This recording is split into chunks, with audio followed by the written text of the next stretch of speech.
దానివల్ల నన్ను వదిలయ్యా, వాళ్ళ ప్రాణాలు తీస్తా, వాళ్ళ బైకులు వేస్తా. ఉందయ్యా, నువ్వు మాట్లాడకుండా పడుకో. అబ్బా, ఏమిటి గాయాలు?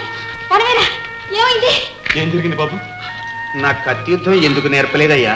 కత్తి యుద్ధమా? అవును, కత్తి తిప్పటం చేతగాక ఈవేళ ఆ దుర్మార్గుడి చేతిలో దెబ్బలు తినటమే కాదు, అవమానింపబడ్డాను కూడా అయ్యా.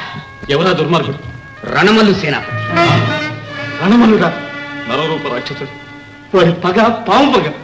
వాడికి భయపడ్డవేంటి? ఎలాగైనా సరే బుద్ధి చెప్పాలి. బుద్ధి చెప్పవలసింది వాడు ఒక్కడికే కాదు, వాడి వెనకాల ఉన్న అధికార మదోన్మత్తులందరికీ గుణపాఠం నేర్పాలి. అందుకే ఖడ్గ విద్యా నైపుణ్యం సంపాదించడం అవసరం. అవును, మన సరిహద్దులో ఉన్న అవంతి రాజ్యంలో ఖడ్గ విద్యాశాల ఉన్నది. కానీ ఎందుకు ఆ సందేహం? అది శత్రు రాజ్యం. శత్రురాజ్యమే కానివ్వండి, మిత్రరాజ్యమే కానివ్వండి, నాకిప్పుడు కావాల్సింది ఖడ్గ విద్యా గురువు. అతను ఎవరో చెప్పండి అయ్యా, ఈ క్షణమే బయలుదేరి వెళ్తాను. మన మిత్రుడే ఖడ్గవరం, కత్తిసాములో సాటి లేని మేటి. అతనికి ఒక లేఖ రాసిస్తాను. నిన్ను విడిచి నేను ఉండలేను, నీతో కూడా నన్ను తీసుకువెళ్ళు. పిచ్చిదా, నువ్వు కూడా నాతో పాటే వస్తే ఇక్కడ అయ్యకు తోడెవరు? నువ్వు దిగులు పడు, విద్య పూర్తయిన తక్షణమే రెక్కలు కట్టుకుని వాళ్ళను. 1000 కళ్ళతో నీ కోసం ఎదురు చూస్తుంటాను, తొందరగా రావాలి. అలాగే.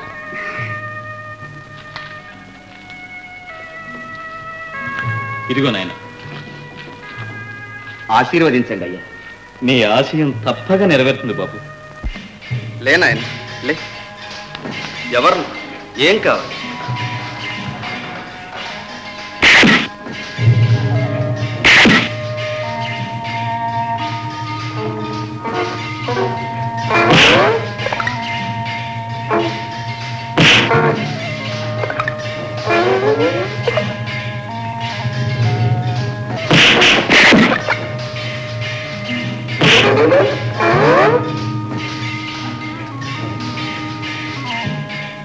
నిన్ను చూస్తుంటే నా ప్రాణమిత్రుడు ధర్మన్నను చూసినట్లే ఉంది.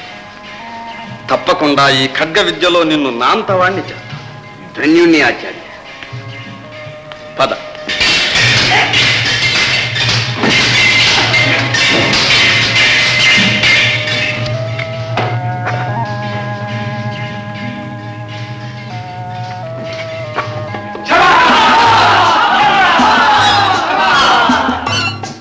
గురుదేవా, ఎవరి సాహసి?